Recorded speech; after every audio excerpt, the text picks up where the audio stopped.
Saya sambil buka itu aja ya, sambil buka file PR-nya. Share mana PR-nya? Oh ini.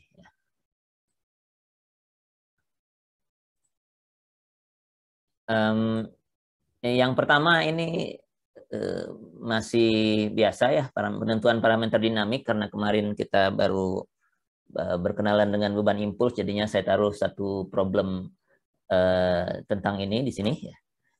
Dari beberapa yang saya lihat, mungkin ada 5 begitu ya, yang sempat saya lihat sekilas jawabannya. Umumnya semua bisa menggunakan informasi kecepatan awal ini akibat impuls satuan untuk mendapatkan massa. Lalu informasi penurunan simpangan terjauh ya, amplitudo dari 4 menjadi setengah ini untuk menentukan rasio redaman ya. Namun di sini frekuensi atau periode nggak diberikan ya. Dari 5 yang saya lihat saya nggak tahu, ada formula yang keliru sepertinya ya yang digunakan begitu ya, bahwa periode itu hanya fungsi dari redaman atau bagaimana begitu.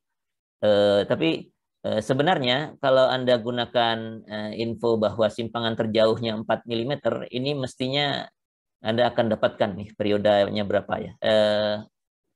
Ya, frekuensinya berapa ada di situ ya. Jadi kan karena ini adalah getaran bebas dengan kecepatan awal ya, simpangan awal 0. Jadi ini pasti bentuknya eksponensial minus zeta omega n begitu, lalu komponen yang ada hanya sinus ya, V0 per omega d kalikan sinus omega d kali T. Nah, kalau itu Anda cari kapan simpangan terjauhnya terjadi, itu T-nya ya sama seperti PR yang lalu. T-nya masih dalam fungsi omega, ya tapi ya nggak apa-apa, dimasukkan aja gitu ya. Lalu besarnya simpangannya 4 mm, jadi Anda akan dapatkan semacam persamaan yang cukup panjang kelihatannya ya. Bukan panjang sih, ada sinus di dalamnya. Tapi satu-satunya variabel yang tidak diketahui di situ hanya frekuensi. Karena redaman Anda sudah tahu, massa juga sudah tahu gitu ya. Jadi massa malah nggak perlu di sini. Jadi dari situ mestinya bisa didapatkan frekuensi. Kemudian baru frekuensi dengan massa ada kekakuan, dari zeta dengan massa ada redaman ya. Itu saja catatan untuk yang pertama. Nah, 2, 3 ini menggunakan ODE 45, sedangkan 456 itu analisis struktur ya. Jadi yang ODE 45 ini saya pakai MATLAB saja. Dari 5 yang saya lihat, semuanya sudah bisa setidaknya menggunakan ODE 45 MATLAB untuk mencari respons ya. Saya berikan, maaf. Ini window-nya nggak ganti ya? Masih PDF. Belum, Pak. Sebentar, saya ganti share-nya sama screen gitu ya. Share. Karena nanti ada gambar-gambar yang munculnya juga harusnya langsung. Share screen. Oh, ini screen. Gitu. Sekarang MATLAB ya harusnya ya. Udah di MATLAB ya? Udah, Pak. Jadi yang pertama itu hanya menjalankan saja ya. Getaran paksa akibat beban harmonik. Jadi massa kekakuan Anda tetapkan sendiri, redaman juga tetapkan sendiri, dengan catatan simpangan statisnya 100 mm ya diberikan di situ. Jadi kalau saya pakai meter ya 0,1. Kemudian nanti tinggal dicek saja periodenya sesuai nggak dengan yang diminta, di bawah 2 detik kalau tidak salah ya, agar selama memplot ada beberapa kali lah siklus getarannya. Kemudian betanya diberikan rasio antara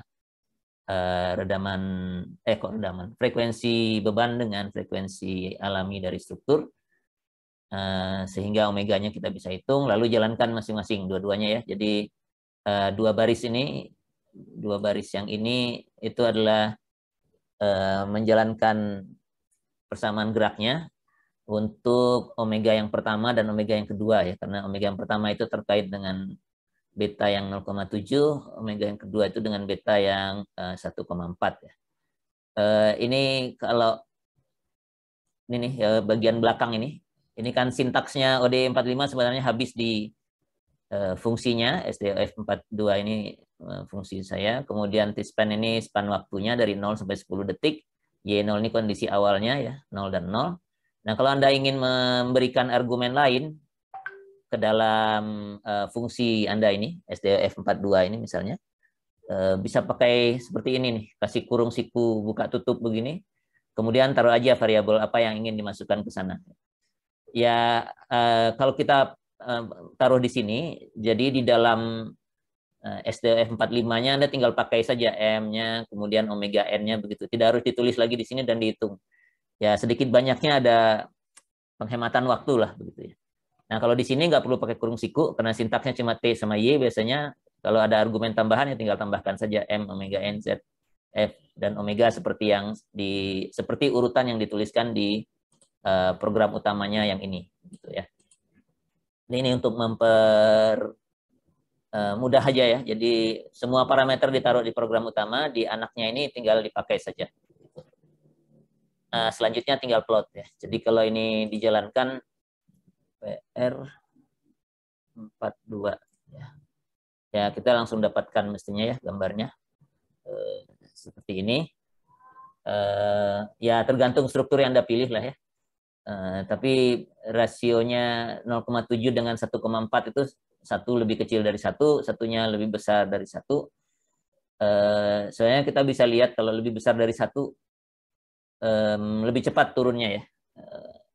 Kalau dari kurva faktor amplifikasi dinamik itu yang kita gambarkan di kelas, begitu lewat dari satu amplifikasinya mulai turun dan dengan cepat itu menuju ke 0 ya. Sedangkan kalau lebih kecil dari beta, lebih kecil dari satu, betanya dia akan menuju ke 1 dan nggak secepat itu juga begitu ya. Hanya itu mungkin yang perlu saya sampaikan di sini. Jadi ini umumnya gambarnya sudah dari 5 yang saya lihat semua bisa menggambarkan ini. Jadi nggak ada masalah dengan ini. Kemudian yang dengan gempa ya, jadi diberikan gempa buatan gitu ya, yang konten frekuensinya hanya 5 atau 6 begitu ya. Kalau gempa sebenarnya frekuensinya lebih banyak lagi ya. Nanti diacak nanti Pak Farid mungkin bisa akan menyampaikan hal tersebut barangkali ya. Jadi tidak hanya sinus berapa, saya ngambilnya 3, 5 omeganya dan berapa 17, 23 dan sebagainya, itu saya ambil sembarang aja. Saya taruh di sini. Nah ini nih sin 5T, sin 9T, sin 13T dan seterusnya, ini konten frekuensi dari gempa buatan kita gitu ya. Jadi ini daripada ngulang berkali-kali, saya tulis di satu fungsi sendiri, sehingga di persamaan geraknya tinggal dipanggil aja gitu ya. Jadi ground motion fungsi dari T dikalikan 9,81 karena fungsi yang diberikan itu satuannya G gitu ya. Terus ini tinggal persamaan geraknya, hanya 2 baris di sini, dan di program utama semua parameternya ya. Kalau ini parameternya sudah diberikan ya. Masanya 30, terdamannya 5%, lalu periodanya bervariasi dari 0,05 sampai 3 begitu ya. Jadi ada 1 detik dibagi 20 ya. Jadi ada 60 titik mestinya ini ya. Begitu, dan kita harus melakukan ini berulang. Jadi OD45-nya dilakukan berulang kali sebanyak jumlah perioda yang diberikan ya. Ini hanya inisialisasi saja, dikasih tempat untuk spectral displacement, spectral velocity, dan spectral acceleration-nya. Lalu kita jalankan sebanyak 60 kali itu, setiap kali ambil maksimumnya ya. Maksimum dari Y kolom 1 ini maksimum perpindahan, Y kolom 2 itu maksimum kecepatan, kemudian percepatan bisa kita cari dari persamaan geraknya ya. Jadi minus 2 zeta omega n kali kecepatan dikurangi dengan omega n kuadrat kalikan perpindahan gitu. Itu jadi percepatan langsung dari persamaan geraknya saja. dan kita ambil lagi maksimumnya. Jadi tinggal ambil dan kemudian plot ya. Lalu ada permintaan pseudo velocity dan pseudo acceleration ya. Jadi spectral displacement dikalikan saja dengan frekuensinya. Kemudian untuk pseudo acceleration, pseudo velocity ini dikalikan lagi dengan frekuensinya. Atau kalau dari perpindahan kalikannya omega kuadrat ya. Ini dari kecepatan kalikan lagi omega n. Dan kita mau lihat seperti apa bedanya gitu ya. Jadi kalau ini dijalankan jadinya begini. Sebentar, ini cukup lama ya. Nah ini, jadi ada 3 gambar yang diminta. Satu spectral displacement. Nah ini bisa kelihatan sebenarnya hanya beberapa puncaknya yang sesuai dengan frekuensi dari gempa kita ya, yang discrete ya. Nah, itu yang pertama ya. Dan ini rasanya semua yang saya lihat yang 5 itu sudah nggak ada masalah ya. Ini juga demikian. Nah, ini sambil membandingkan spectral velocity dengan spectral dari pseudo velocity. Yang satu dihitung dari respons kecepatan maksimum, satu lagi cuma dari perpindahan maksimum dikalikan dengan omega n masing-masing gitu ya. Awalnya agak mirip, tapi di periode yang besar di atas berapa ini? Di atas sekitar 1,5-an ke atas sudah mulai ada perbedaan ya. Jadi yang pseudo velocity-nya lebih kecil angkanya ya, daripada yang aktual yang terjadi. Nah, tapi kita juga jarang mencari gaya dari kecepatan ya. Biasanya kalau gaya statik ekivalen itu kalau nggak dari perpindahan, yang ini sudah benar, jadi kalikan K, atau percepatan ya. Nah, kalau percepatan Anda bisa lihat di sini sampai 3 detik setidaknya sama persis ya. Jadi daripada menghitung percepatan maksimum, respons percepatan maksimum, ini ambil pseudo acceleration saja, dari kecepatan ini dikalikan dengan omega n kuadrat, hasilnya sudah sangat akurat ya, sampai 3 detik gitu ya. Ini sudah 3 detik, ini bangunannya sudah sangat fleksibel nih ya. Kalau di bangunan lepas pantai di atas 3 detik itu aturannya udah beda lagi begitu ya. Jadi ini yang mau ditunjukkan di di problem yang ketiga ini ya. Selain menggunakan MATLAB ya, melihat hasil-hasil yang seperti ini. Terakhir yang 4 itu ada problemnya, tapi yang pertama karena diminta mencari transient, steady state, dan totalnya ya Anda kerjakan saja itu. Ini tidak menggunakan ODE45 tapi eksak ya, penyelesaian dari persamaan diferensialnya. Jadi kita isikan saja, EI-nya diberikan, masa tingginya yang berbeda, kekakuan juga diberikan di soal, sehingga kekakuan total adalah kekakuan satu kolom ditambah kekakuan kolom yang lain. Dan terus kita juga sudah punya konstanta C dan D dari catatan, kemudian A dan B dari PR minggu lalu juga mestinya sudah ada ya, kondisi awal diam, A-nya seperti apa, B-nya seperti apa. Kemudian tinggal di plot saja transient, steady state, dan totalnya ya. Jadi ini mas saya jalankan sajalah.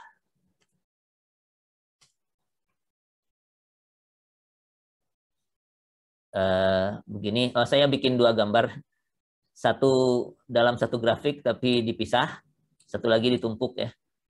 Ya, biar jelas saja ya. Jadi gambar kiri dan kanan ini sebenarnya menunjukkan hal yang sama,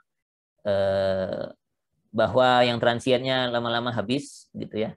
Lalu tingginya bisa jadi lumayan besar ya di awal ya, seperti biasa karena faktor kondisi awal ini mestinya ya. Tapi kemudian hilang dan jawaban respons steady state yang menentukan ya.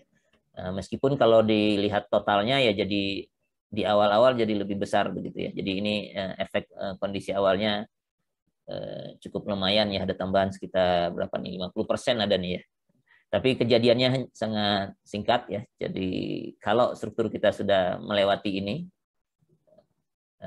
Yang selanjutnya yang terjadi adalah yang steady state. Nah, yang lain-lainnya itu analisis strukturnya ya. Jadi saya liatin pakai ini aja. Pakai presentasi aja. Ini udah ganti jadi presentasi gitu ya. Saya jadi ragu setiap pindah-pindah yang terlihat yang sama enggak. Jadi begini, dari awal kita punya struktur yang bentuknya bisa apa saja, selama bisa dimodelkan menjadi satu derajat kebebasan, maka modelnya akan selalu bisa digambarkan seperti ini, gitu ya.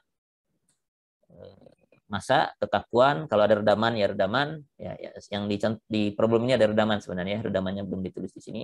Gaya yang bekerja pada massa, lalu kita sudah tentukan kalau getaran bebas bagaimana, kalau bebannya konstan bagaimana, linear bagaimana, harmonik bagaimana. Jadi responsnya kita sudah punya ya, dan Anda juga tinggal pakai itu, tidak perlu menurunkan lagi kalau yang sudah kita bahas ya. Jadi apapun strukturnya, modelnya selalu begini dan responsnya kita sudah punya ya. Jadi kalau dalam hal ini harmonik bentuknya seperti ini, C dan D sudah diperoleh, A dan B dari kondisi awal gitu ya.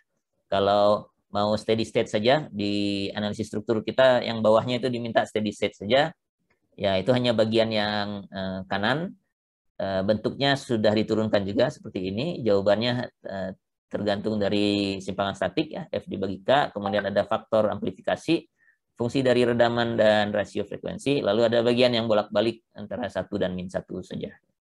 Sehingga kalau perlu yang maksimum itu hanya 2 suku yang pertama ini saja ya.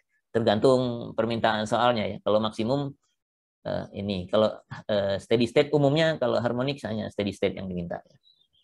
Nah, kalau kita sudah peroleh perpindahannya, tergantung yang mana, apakah yang total, yang steady state, atau malah yang maksimum steady state saja, kita bisa lakukan analisis lanjutannya dengan menggunakan gaya statik ekivalen ya.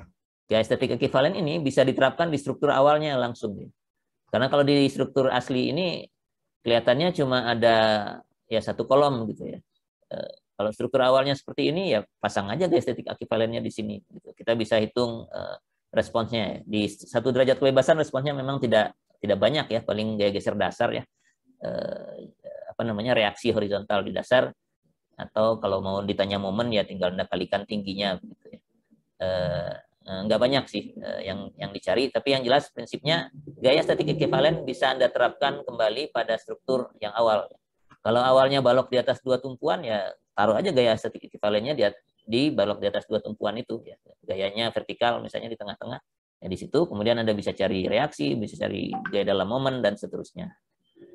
Nah, begitu ya. Jadi gaya statiknya adalah K dikalikan U, terserah yang mana saja U-nya, yang tergantung soalnya yang minta apakah total semua atau hanya steady state atau hanya yang maksimum malah ya. Jadi bisa yang mana saja. Kemudian kalau ditanya gaya geser ya tinggal dicari saja. Nah, kalau kekakuannya berbeda seperti ini, ya gaya geser masing-masing pasti sebanding dengan kekakuannya. Karena K-nya adalah K1 tambah K2, maka VA-nya mestinya K1 kalikan U, VB-nya ya K2 dikalikan U ya. Karena U-nya sama toh ya. Karena masanya pasti berpindah, punya satu nilai U saja. Nah, begitu. Nah, kalau bebannya percepatan gravitasi, percepatan tanah ya kita tinggal pindahkan menjadi gaya efektif yang minus M dikalikan percepatan tanah ini ya. Kalau di soal yang 5-nya itu saya berikan percepatan tanahnya dalam bentuk sinus lagi, harmonik lagi agar mudah. Jadi ini gayanya ini sudah harmonik biasa gitu ya. Anda tinggal selesaikan lagi sama seperti sebelumnya dengan kondisi seperti ini. Lalu terapkan gaya statik ekivalen lagi di mana K kali U ya, karena U-nya tetap ada di sini dan gaya geser dasarnya juga sesuai dengan masing-masing gitu ya. Nah, yang terakhir itu diberikan struktur yang sama, dikenai percepatan tanah, tapi informasinya yang diberikan hanya desain spektrum ya. Jadi ini respons dari struktur, seperti saya sudah sampaikan di kelas. Respons struktur ya artinya kita baca dari sini ya. Jadi saya rasanya ngitungnya sekitar berapa ya? Hampir 0,4 kalau tidak salah periodanya, 0,3 berapa lah itu. Jadi kalau kita baca dari sini di periode sekitar 0,3 sekian ini ya, 0,4 hampir 0,4 spectral acceleration dari desain spektrum yang diberikan memberikan angka segini ya, 2,5 ya, bisa baca dari sini ya. 2,5 tapi kalau dinormalisir terhadap percepatan tanah efektif ya. Dan di soal percepatan tanah efektifnya diberikan, jadi Anda tinggal kalikan saja 2,5 ini dengan percepatan tanah efektif, itu adalah spectral acceleration ya. Jadi percepatan maksimum dari struktur kita akibat gerakan tanah yang ada begitu ya. Yang gerakan tanahnya sih nggak kelihatan begitu. Pokoknya responsnya seperti ini. Nah, oleh karena itu kita bisa langsung bikin gaya statik ekivalennya dari hasil bacaan spectral acceleration ini ya. Jadi Fs-nya gaya statik ekivalen adalah massa dikalikan bacaan kita di sini ya. Tapi sudah dikalikan dengan percepatan tanah efektif. Dengan demikian gaya statik ekivalen langsung U-nya belum kita peroleh ya. Kalau mau cari U-nya tinggal cari secara statik dari ini saja sebenarnya. Perpindahannya bisa dicari secara statik dari struktur ini. Tapi karena di problem yang diberikan ini yang diminta hanya gaya geser dasar lagi ya, kita bisa bikin gaya geser dasarnya. Nah, sekarang karena U-nya belum dihitung, tapi gaya geser dasar mestinya sebanding dengan kekakuan kolom, ya Anda bisa pakai perbandingan kekakuan kolom saja untuk gaya geser dasar yang A dan B ya. Jadi di A-nya adalah K1 dibagi K total dikalikan gaya statik ekivalennya, kemudian di B-nya mestinya K2 dibagi K total. Jadi penjumlahan kedua gaya ini mesti sama dengan Fs ya, karena keseimbangan harus terpenuhi. Dari saya itu saja ya, yang membahas apa yang sudah dikerjakan kemarin. Sebagian ya yang dari 4 sampai 5 yang saya lihat sebenarnya sudah menjalankan dengan baik ya. Ada beberapa yang waktu ngitung spectral displacement mungkin nggak tahu ada keliru formula atau gimana, jadi beda jauh. Sama tadi di awal ada mungkin yang kurang melihat menghitung frekuensi dari respons maksimum.